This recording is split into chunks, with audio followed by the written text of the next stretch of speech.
하나님 말씀은 로마서 8장 18절부터 30절까지입니다.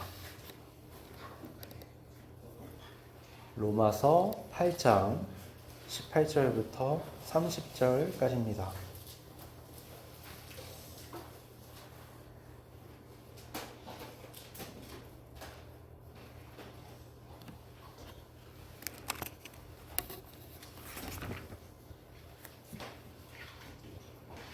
봉독하겠습니다. 생각하건대 현재의 고난은 장차 우리에게 나타날 영광과 비교할 수 없도다. 피조물이 고대하는 바는 하나님의 아들들이 나타나는 것이니 피조물이 허무한데 굴복하는 것은 자기 뜻이 아니요 오직 굴복하게 하시는 이로 말미암음이라. 그 바라는 것은 피조물도 썩어짐의 종노릇한 데서 해방되어 하나님의 자녀들의 영광의 자유에 이르는 것이니라. 피조물이 다 이제까지 함께 탄식하며 함께 고통을 겪고 있는 것을 우리가 아느니라. 그뿐 아니라 또한 우리 곧 성령의 처음 익은 열매를 받은 우리까지도 속으로 탄식하여 양자될 것, 곧 우리 몸의 속량을 기다리느니라. 우리가 소망으로 구원을 얻었음에 보이는 소망이 아니니 보는 것을 누가 바라리요. 만일 우리가 보지 못하는 것을 바라면 참음으로 기다릴지니라. 이와 같이 성령도 우리의 연약함을 도우시나니 우리는 마땅히 기도할 바를 알지 못하나 오직 성령이 말할 수 없는 탄식으로 우리를 위하여 친히 간구하시느니라. 마음을 살피시는 이가 성령의 생각을 아시나니 이는 성령이 하나님의 뜻대로 성도를 위하여 간구하심이니라. 우리가 알거니와 하나님을 사랑하는 자 곧 그의 뜻대로 부르심을 입은 자들에게는 모든 것이 합력하여 선을 이루느니라.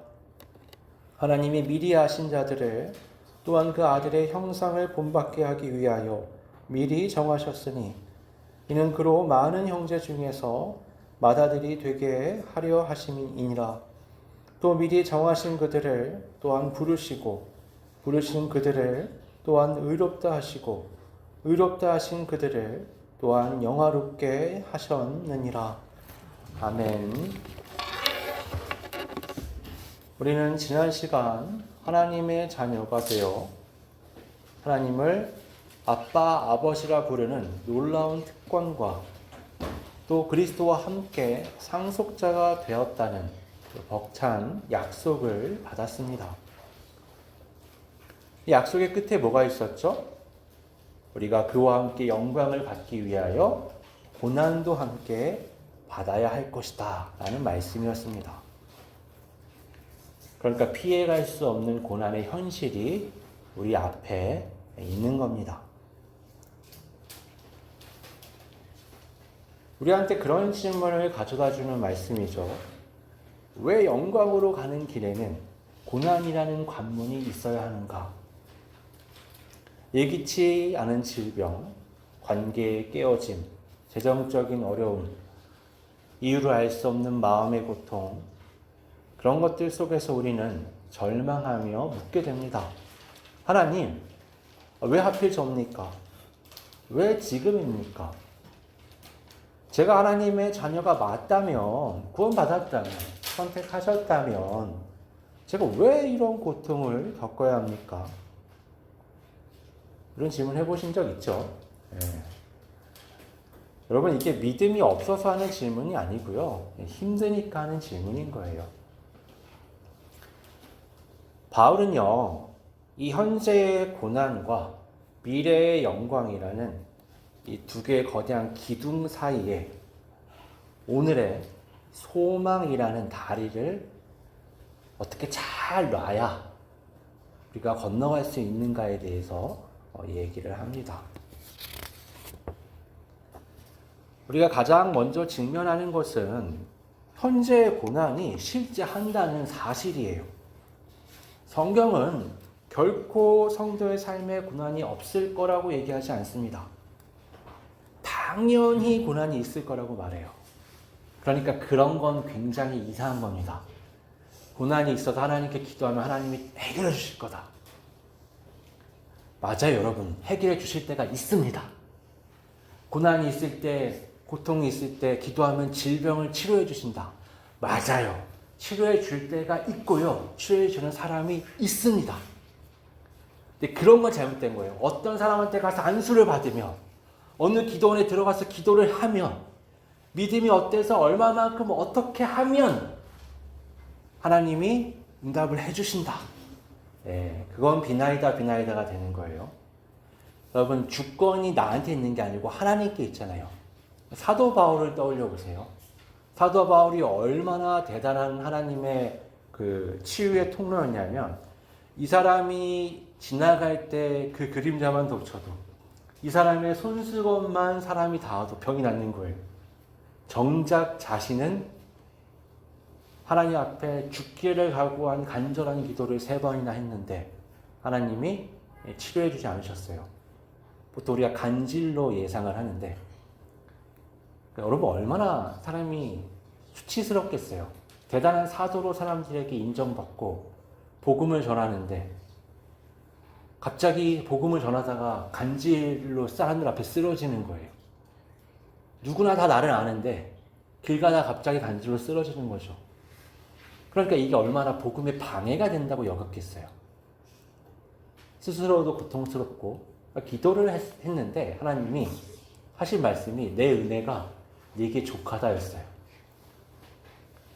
그러니까 여러분, 무조건 하나님이 어떤 방식과 어떤 장소, 누구를 통해서 기도하면 그것이 된다. 그런 건 없는 겁니다. 그럼 바꿔 말한다면 우리가 아무리 열심히 기도해도 해결되지 않는 고난이라는 게 우리 삶에 있고, 그건 하나님이 내게 허락하신 거라는 거예요.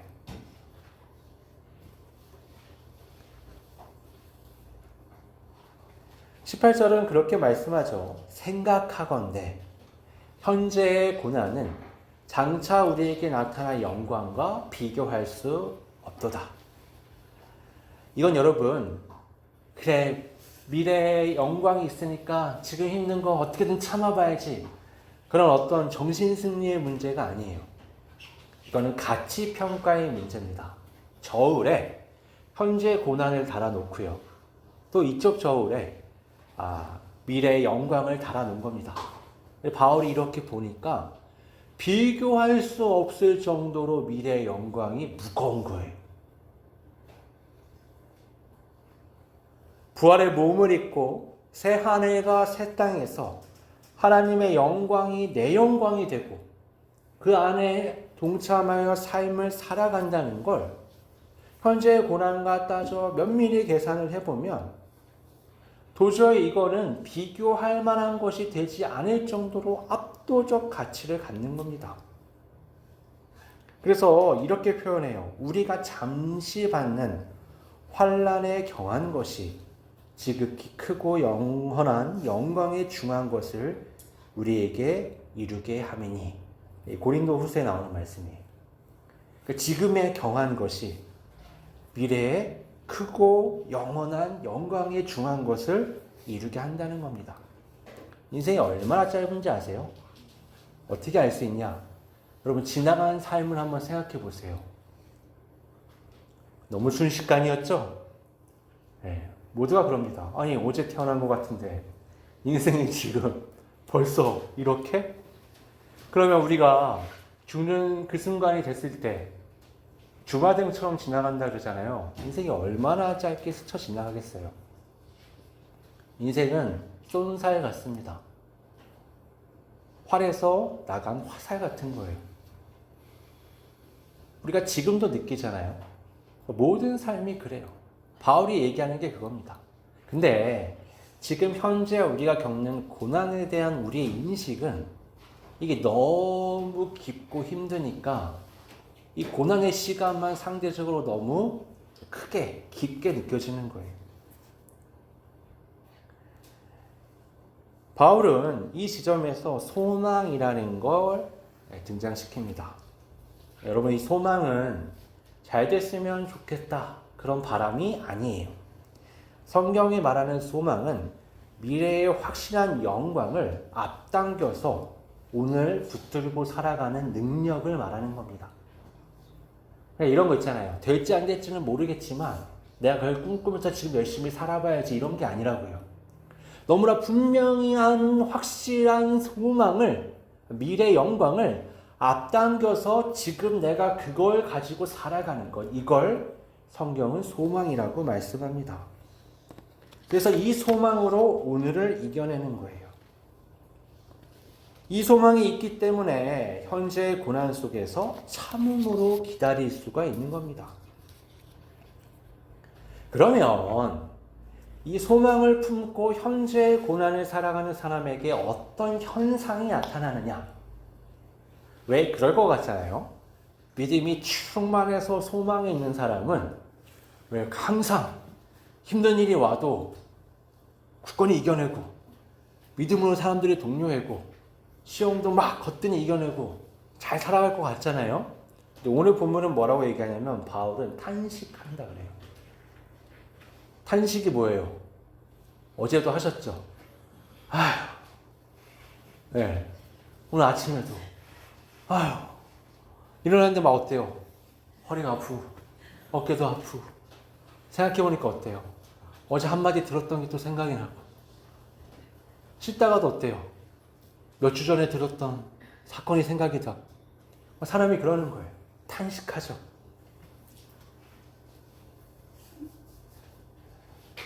본문은 뭐라고 얘기하냐면 세상 모든 피조물이 탄식을 한대요. 여러분 다행이죠. 나만 하는 게 아니에요. 사람만 하는 게 아니라 세상에 있는 모든 피조물이 탄식한대요.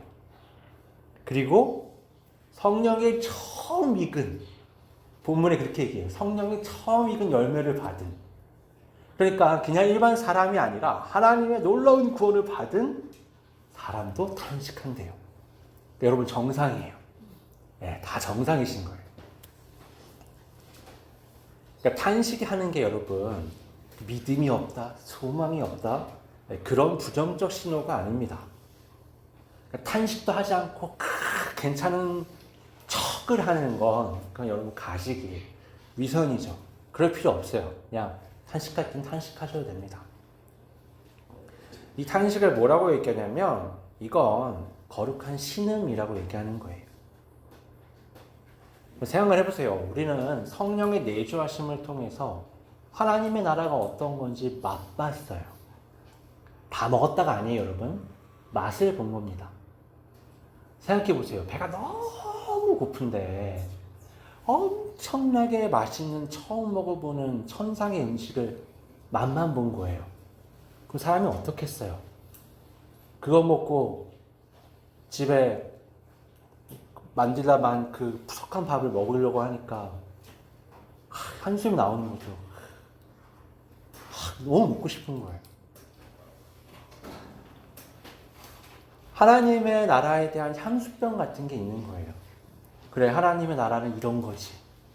하나님의 공의가 서고 하나님의 평안이 있고 우리 주 예수 그리스도의 그 부활체가 나의 모습이고 그 영광 안에 내가 참여하고 하나님의 그 온전한 나라에서 나도 온전하게 살아갈 수 있지. 근데 현실을 보니까 어때요? 고통이 있잖아요. 깊잖아요. 너무 괴리가 있잖아요. 그러니까 탄식하는 거예요. 그냥 세상 사람처럼 자기 욕망을 따라서 이게 채워지지 않아서 불평, 탄식, 원망 이런 걸 하는 게 아니라 천국의 소망을 안고 있지만 그것과 너무 차이나는 현실의 삶의 고난 앞에서 탄식하는 겁니다. 여러분, 이 고통이 너무 깊어지고 길어지면 이 소망의 탄식이 힘을 잃을 수가 있어요. 그러니까 기도할 힘조차 잃어버리는 거예요. 탄식을 하니까 기도하는 거거든요. 여러분이 그런 거 많이 하시죠? 저희 어머니는 그런 거 많이 하셨거든요. 옛날에 주여, 주여. 뭐만 있으면 이제 주여. 그러니까 이게 사람이 힘드니까 하나님 앞에 탄식하는 거예요. 기도하는 거죠. 네. 근데 이게 너무 힘들면 여러분 기도할 힘도 잃어버리게 돼요. 본문은 뭐라고 얘기하냐면 그럴 때 하나님이 아주 신비로운 방식으로 우리를 도우신다고 얘기해요. 26절에 그렇게 말씀하세요. 이와 같이 성령도 우리의 연약함을 도우시나니 우리는 마땅히 기도할 바를 알지 못하나 오직 성령이 말할 수 없는 탄식으로 우리를 위하여 친히 간구하시느니라. 여러분, 내가 너무 힘들어서 기도까지 멈추게 된 그때 성령께서 기도하시기 시작하는 거예요. 신비롭죠? 대단하죠? 그러니까 여러분이 내가 뭘 해야 하나님 앞에 인정받고, 내가 뭘 해야 하나님이 인도하시고, 내가 뭘 해야 하나님이 이끌어 가신다는 생각을 하지 마세요. 그 되게 이상한 종교적 이념, 열심을 교육받아서 그런데 그런 게 아닙니다. 하나님의 사랑은 그런 게 아니에요. 우리의 죄를 다 짊어지시고 예수 그리스도께서 십자가를 지셨다면 여러분, 나의 가장 무거운, 나의 가장 연약한 부분을 짊어지신 거예요. 그 하나님이 이미 하나님의 자녀가 된 내 삶을 더 큰 사랑과 은혜로 인도해 가지 않으시겠어요? 그래서 내가 하나님의 나라를 향한 소망을 가진 그 탄식조차 하기 어려운, 기도하는 힘조차 잃어버린 그때 내 안에 계신 성령께서 나를 위해 탄식하시는 거예요. 기도하십니다.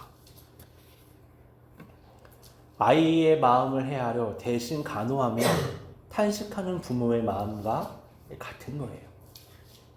성령님께서는요, 우리의 연약함을 아주 깊게 공감하세요. 나보다 나를 더 깊이 아십니다. 그래서 탄식하며 우리를 위해서 기도하세요. 그 기도는 언제나 하나님의 뜻과 일치합니다. 성령은 하나님이시잖아요. 여러분, 우리의 소망은 우리의 기도의 능력에 달려있는 게 아니라 쉬지 않고 나를 위하시는 성령님의 중보 기도에 있는 거예요. 바울은 이제 우리가 이 삶에서 절망할 수 없는 가장 근본적이고 흔들리지 않는 이유가 뭔지 얘기합니다. 이건 뭐냐? 그 모든 고난과 탄식과 연약함의 배후에서 일하시는 하나님의 절대적인 주권과 섭리입니다. 28절은 이렇게 선포합니다. 우리가 알거니와 하나님을 사랑하는 자, 곧 그의 뜻대로 부르심을 입은 자들에게는 모든 것이 합력하여 선을 이루느니라. 여기서 이제 모든 것이라는 건 정말 모든 것을 얘기하는 거예요. 내가 합력하는 게 아닙니다. 믿는 사람들이 모여서 열심으로 힘을 합쳐서 선을 이루자, 이런 말씀의 뜻이 아니에요. 이건 내가 뭘 하는 게 아니라 하나님의 그 놀라운 섭리 가운데 내가 속하고 한숨 쉬며 탄식하고 고통스러워하는 그 모든 세상의 삶의 그 모든 걸 다해서 하나님이 선을 이루신다는 거예요. 여러분, 이거 운명론 같은 게 아니에요. 이거는 저절로 잘 될 거라는 긍정론도 아닙니다. 우리 삶에는요, 분명히 악하고 고통스럽고 이해할 수 없는 일들이 일어납니다. 세상을 보세요. 그런 거 투성이죠. 그래서 여러분, 왜곡된 신앙인들이 이런 게 있어요. 세상을 영적 전쟁터로 봅니다. 영적이란 단어도 이상하게 이해하는 건데, 여러분, 제가 자주 말씀드리지만 성경이 말하는 영적이라는 건 하나님적인 걸 얘기하는 거예요. 성경이 말하는 육적이라는 건 인간적인 것, 아담적인 걸 얘기하는 겁니다. 성경에서 이걸 대조적, 또 대비적으로 얘기할 때는요, 항상 그리스도인은 하나님의 영을 받았다, 하나님의 영을 받은 존재다, 성령을 받았다. 그래서 영적인 존재에 맞게 하나님의 말씀을 따라 삶을 살아가야 한다는 걸 얘기하는 겁니다. 그 뭐가 성령 충만한 거냐? 그건 바로 말씀대로 온전한 삶을 살아가는 게 성령 충만한 거예요. 그리고 어떻게 알 수 있느냐? 성경이 말하는 성령의 열매가 다 인격적 성숙을 얘기하는 거잖아요. 예수님이 모든 하나님의 말씀의 강령이 사랑이라고 말씀하셨죠. 하나님 사랑과 이웃 사랑, 성령의 열매가 다 그것과 관련된 거예요. 사랑, 희락, 화평, 온유, 자비, 양성, 충성, 절제, 오래 참음, 그게 다 인격적 성숙함이잖아요. 성화되는 사람이 아니고선 가질 수 없는 거예요. 성령의 열매는 막 사람이 치유되고 방언이 나오고 예언을 하고 그런 거 아니었나요? 예, 그건 은사. 그건 은사고요. 사람마다 다르게 주어지는. 성령의 열매는 똑같이 맺어야 되는 거라고요. 성령이 그 안에 있으면 누구나 다 이 열매를 낼 수밖에 없는 삶을 살 수밖에 없어요. 이게 바로 그리스도인의 삶의 자리입니다. 그래서 여러분, 이 영적 전쟁의 장소는 다른 데가 아니라 바로 나예요. 나 자신, 이 몸, 이 삶, 이게 바로 영적 전쟁터입니다. 여기에서 성령의 인도하심에 따라 말씀을 가지고 삶의 모든 상황을 살아가는 거예요. 그 사람을 성령 충만하다라고 얘기하는 거죠. 근데 이걸 이상하게 신비적으로 받아들이는 사람들이 있어요. 성령 충만한 게 막 그 보이지 않는 영적 세계가 있어서 어떻게 막 기도를 하면 막 이 안에서 악한 영들이 나가고 이 안에 막 천군 천사가 동원돼서 오고 막 자기가 그냥 힘든 건데 그걸 다 영적 문제로 집어넣어서 막 하는 거예요. 이런 사람들의 문제가 뭐냐면 물리적인 차원에서 영적 세계가 있다고 생각을 해요. 그러니까 백투 예루살렘이라는 말 들어보셨을 수 있는데 그런 사람들이 왜곡된 신앙의 사람들이 많이 주장을 해요. 여러분들이 아는 되게 큰 선교단체들이 이런 걸 주장해요. 그 백투 예루살렘이 뭐냐면 예루살렘에 예수님이 재림하신다는 거예요. 그래서 거기를 가야 된다는 거예요. 거기를 이슬람권이 장악하고 있으니까 거기를 복음화 시켜야 된다는 거죠. 그러니까 목숨 걸고 거기 가서 복음을 전해야 된다는 거예요. 틀린 복음을 전하는 건 틀린 말이 아닌데 그 사상 자체는 굉장히 이상한 겁니다. 성경에서는 땅끝까지 증인이 되라 그랬지 백투 예루살렘이 나오지도 않아요. 자기들이 주장하는 거예요. 그래서 여러분, 하나님의 절대적인 이 주권과 섭리는 하나님이 이 세상의 모든 걸 인도해 가신다는 거예요. 그래서 우리가 어떤 건 악해, 어떤 건 이렇게 돼야 돼, 반드시 이렇게 만들어야 돼 라는 생각으로 막 모여서 집회를 하고 기도회를 하고 어떤 면에서 헌신 쓰는 게 있습니다. 저 어릴 때 어떤 헌신이 많이 썼냐면 중국의 기독교인들이 많아지고 있었거든요. 교회가 모여서 뭘 기도하냐면 한국 기독교는 자꾸 약화되니까 한국에 있는 촛대를 옮기지 말아달라고 기도를 하는 거예요. 도대체 그게 뭔 소리예요? 하나님의 촛대는 계속 옮겨져 왔죠. 터키 쪽에서 유럽으로, 유럽에서 미국으로, 미국에서 아메리카로, 아메리카에서 아시아로, 확대돼 왔다 아프리카로 이렇게 계속 옮겨가는 거예요. 복음의 경로는. 그걸 왜 막냐고요. 내가 뭔데? 내 신앙생활 열심히 잘하면 되지. 이걸 마치 뭔가 잘못된다라고 생각하고 하나님께 간절히 구하는 거예요. 되게 이상해지는 겁니다. 여러분, 하나님은 분명한 계획을 가지고 그 모든 걸 인도해 가세요. 예수님이 오셨을 때 예수님을 가장 잘 믿는다는 제사장과 서기관, 바리새인들이 예수님을 신성모독자라고 불렀습니다. 하나님의 그 인도하심을 거스르려고 했어요. 심지어 사탄은 어떻게든 사람들을 동원해서 자극해서 예수를 죽이려고 했습니다. 그 모든 악한 세력들이 작정을 하고 달려들었어요. 이렇게 하면 하나님의 뜻을 어그러뜨릴 수 있다라고 했어요. 그게 십자가의 죽음이에요. 하나님이 정확히 그걸 통해서 하나님의 계획하신 구원의 역사를 이루셨습니다.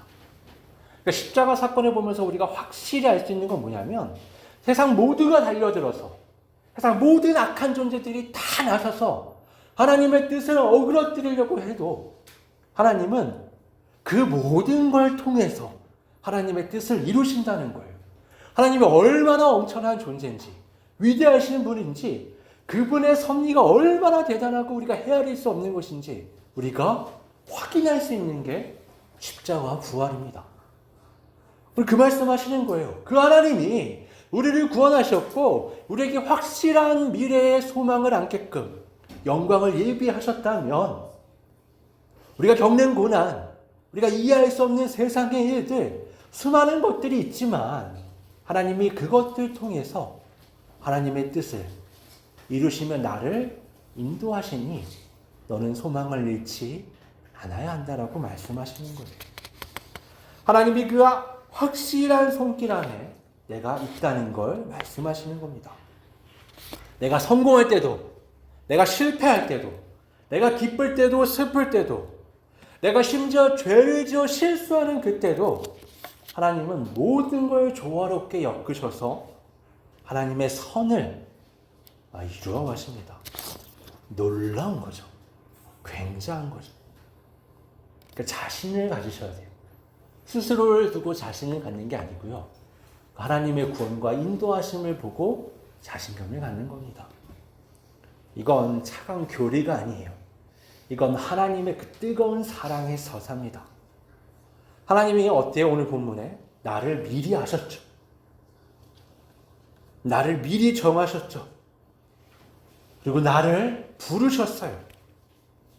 그리고 그 영화롭게 할 나를 정하시고 끝까지 포기하지 않고 인도하신다는 겁니다.